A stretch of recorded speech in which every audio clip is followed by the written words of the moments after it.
Hey guys, this is Gian of Gadget Pilipinas. This is your first look at the new Poco F7. We are going to unbox this, and just in case you are not aware, nilabas na ni Poco yung kanilang F7 Pro at saka F7 Ultra. And if you missed our full review of the F7 Ultra, you can go and check it out on our website. Link is in the description. So in this video, pag-usapan natin yung laman ng Poco F7, ano ang expectations namin dito, ano ang po pwedeng gawin in our full review, because we will be dropping our full review in about 2 weeks from now. So what are we waiting for? Let's get started. So this is the retail box of the Poco F7, and this is the retail box naman of the Poco F7 Ultra. It's pretty much the same. It's black, and what we've got here is the black variant, and the one that we sent naman before you, F7 Ultra, is the yellow version of the device. So yan, tingnan natin, no? Let's go and check it out.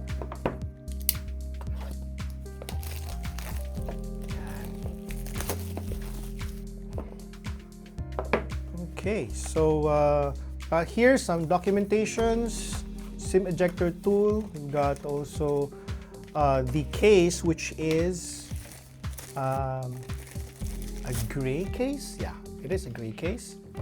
The camera layout is different.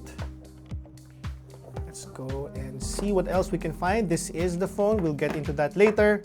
Tapos meron din siya na 90 watts na charger. If you would remember, the Poco F7 Ultra has a 120 watts charger inside.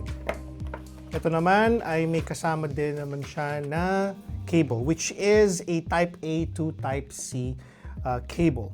That's pretty much everything inside the box of the Poco F7. Now this is the smartphone, and this is pretty much, I believe, one of the first smartphones to support the new flagship Snapdragon 8S Gen 4. And there's a bit of controversy here because they keep on saying that this is a flagship smartphone.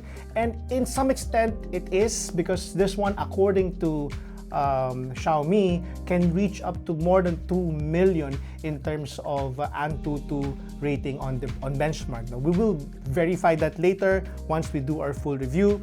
And this one also has a 6500 mAh battery. This one has a Redmi variant, which is the Redmi Turbo 4 Pro, if I'm not mistaken, which has a higher capacity. Ito, mas mababa ng konting capacity, which is still not bad. And a 6.83-inch 120Hz refresh rate, 50 megapixel Sony camera with OIS, and IP68 rating for dust and water resistance. So this is the look of the phone. This is the back. While it says it's black, meron siyang konting design dito. Galing, maganda yung itsura ng kanyang camera cutout. And if you compare this to the Poco F7 na Ultra, yan siya. No, I think, to me, no, mas gusto ko yung itsura ng Poco F7 kumpara sa Poco F7 Ultra.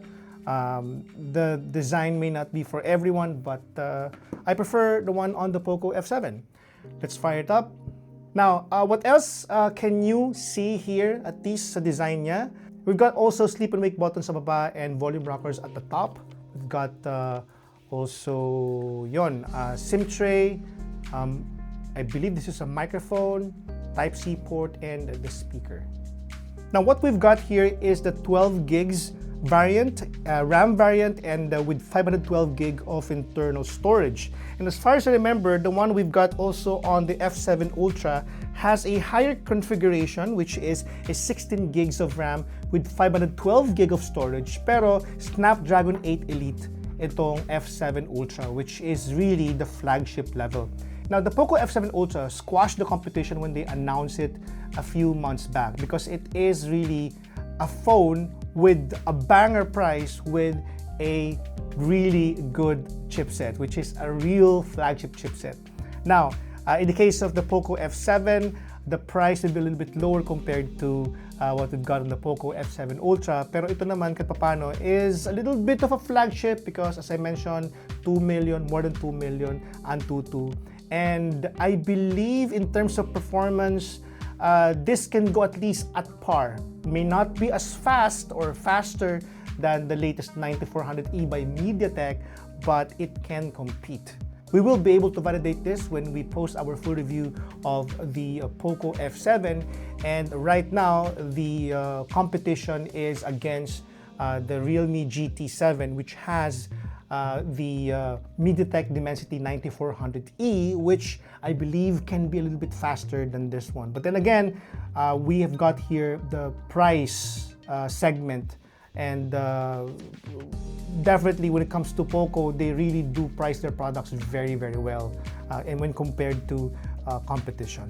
Wow. So the build and construction of the new Poco F7 is really like the iPhones, if I may say. It's there's no mistaking that the design language of the new F7 is pretty much on point with how Apple designs their product. Yung curve, yung placement of buttons may not be the same, but at least it's there. The size, look at that, the size is almost the same. In terms of display, the new display of the Poco F7 is huge. I think it's one of the biggest in this this specific segment and price segment as well. And take a look at that, oh. Wow, uncanny similarity. And yes, no, this is your first look of the new Poco F7. We will of course be posting about our full review of this one on our website at gadgetpilipinas.net, so be sure to check it out. Once we post it, we will also be doing some gaming benchmarks as well. So if you're into playing games like Mobile Legends, Honor of Kings, maybe Diablo Immortal, or maybe Genshin Impact, we'll try that as well and give you guys our full report of how this performs. The battery of this one is still insanely huge.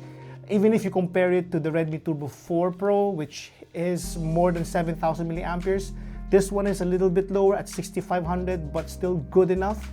And we're expecting this to really be still of a banger product with a banger price. So that's, guys, been our quick unboxing and overview of the new Poco F7. Again, we'll be posting our full review of this one very soon, so be sure to check it out. This has been Gian. Catch you in the next one.